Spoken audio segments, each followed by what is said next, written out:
Public hospitals will start charging for MRI and CT scans for non-emergency patients.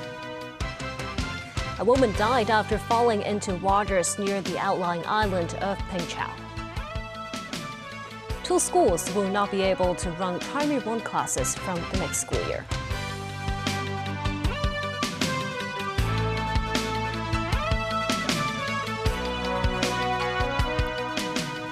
Hello and welcome to TVB News.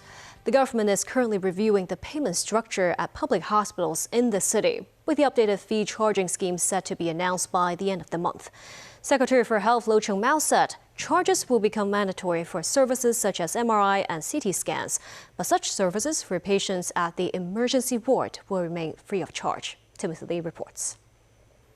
Sources said the government's review of Hong Kong's public hospital fee structure will come to its long-awaited conclusion at the end of this month at the earliest. Authorities confirmed that they are currently looking into charging non-emergency patients for more complex services such as MRI and CT scans. However, emergency ward patients and inpatients can continue to use such services free of charge. Secretary for Health Lo Chung-Mao said outpatient MRI and CT scans are currently offered for free, and they are subsidized 100%. He added that all extra revenue will be used in medical services for emergency and critically ill patients. Some patients shared their thoughts on the updated charging system. This man said the fees are relatively affordable, noting that his recent MRI only cost him $85. While this man hopes authorities will not increase the fees any further, saying that the charges will become a burden once they reach thousands of dollars. Reports have also indicated that the adjusted charging scheme will cover all public hospital services, including specialist outpatient clinic, prescription, and radiography charges. Timothy Lee, TVB News. The body of a woman was found floating in waters near Pengchao. Preliminary investigations indicated the woman accidentally fell into the sea while trying to board a boat. Police officers discovered the woman floating some 5 meters offshore from the Pengchao Municipal Services building while patrolling the island at around 8 a.m. Fire services personnel confirmed her death on site. Her cause of death has yet to be confirmed. Sources said the 47-year-old woman accidentally fell into the sea after she lost her footing while trying to board a boat to her workplace at a fast food restaurant at Discovery Bay. Investigations indicated she was a non-swimmer. Authorities believe no foul play was involved. A man was involved in rioting in Wan Chai in 2019 and moved to Japan the following year. After being arrested upon returning to Hong Kong, the 27-year-old pleaded guilty today to 1 count of rioting. The case was heard at the district court. The defendant, Chen Wai-yu, an accounting firm employee, pleaded guilty to 1 count of rioting and was remanded in custody until next Thursday.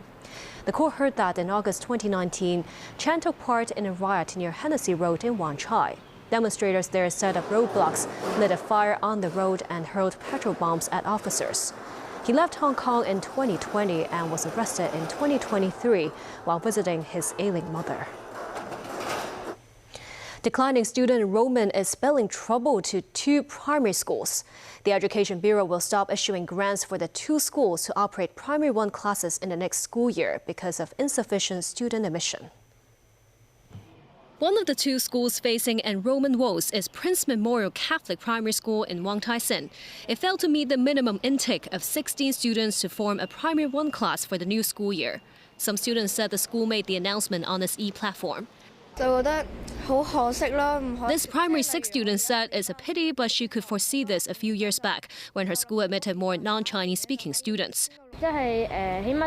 This primary 5 pupil said she saw a sudden drop in enrollment too and wondered if that's because more Hong Kong families emigrated overseas.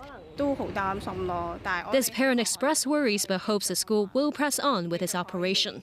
Prince Memorial Catholic Primary School said a declining school-age population in Hong Kong and the institution's inconvenient location have compounded its difficulties in recruiting students. Its principal Maureen Ho said they are saddened by the news and hopes their pupils can continue to be nurtured in schools under the Catholic diocese.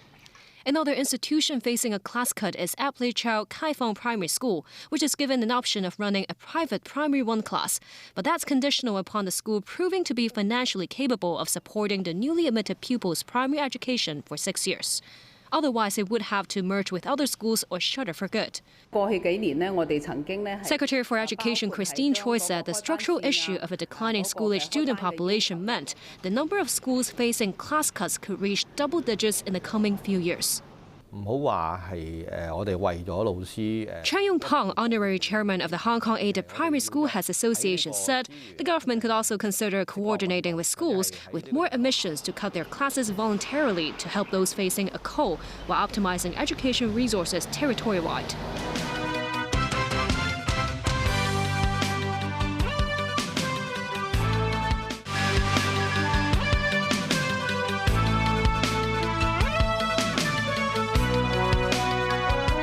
The United Nations fact-finding mission has accused Israel of deliberately targeting and destroying sexual and reproductive health care facilities in Gaza since October 7, 2023. Israel rejected the findings as unfounded.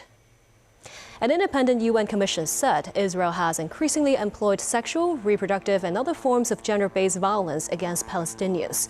It said Israel also carried out genocidal acts through the systematic destruction of sexual and reproductive health care facilities.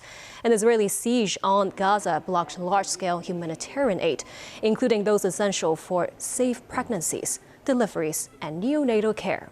The UN Commission concluded that Israel had partially destroyed the reproductive capacity of Palestinians in Gaza by acts of genocide as defined by the Rome Statute and the Genocide Convention. President Donald Trump said the U.S. really needs Greenland for national security and suggested more U.S. troops could be heading that way.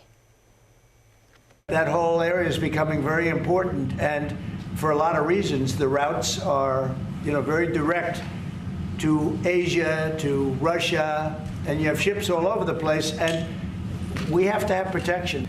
We really need Greenland for national security. It's very important. We have a couple of bases on Greenland already, and we have quite a few soldiers, and maybe you'll see more and more soldiers go there.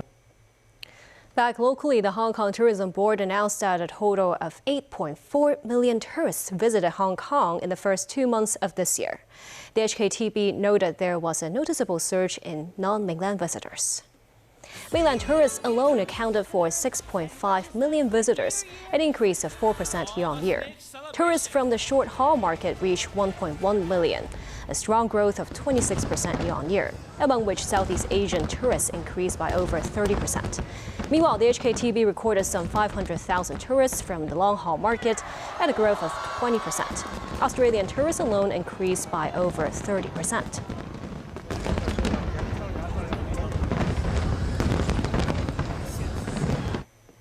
The 10-day Hong Kong Flower Show opened today at Victoria Park. Featuring an exuberant array of blooms from around the world, the floral exhibition has drawn not just locals, but also tourists. Take a look. A bustling and blossoming scene of people and blooms on the very first day of the annual flower show. This year's floral display is themed Ablaze with Glory. Apart from the theme flower Cosmos, another centerpiece is this lush tapestry of tulips. After officiating the opening ceremony, Secretary for Culture, Sports and Tourism Rosanna Law relished a chance to take pictures against a floral backdrop. Many students trying to capture the floral vibrancy too.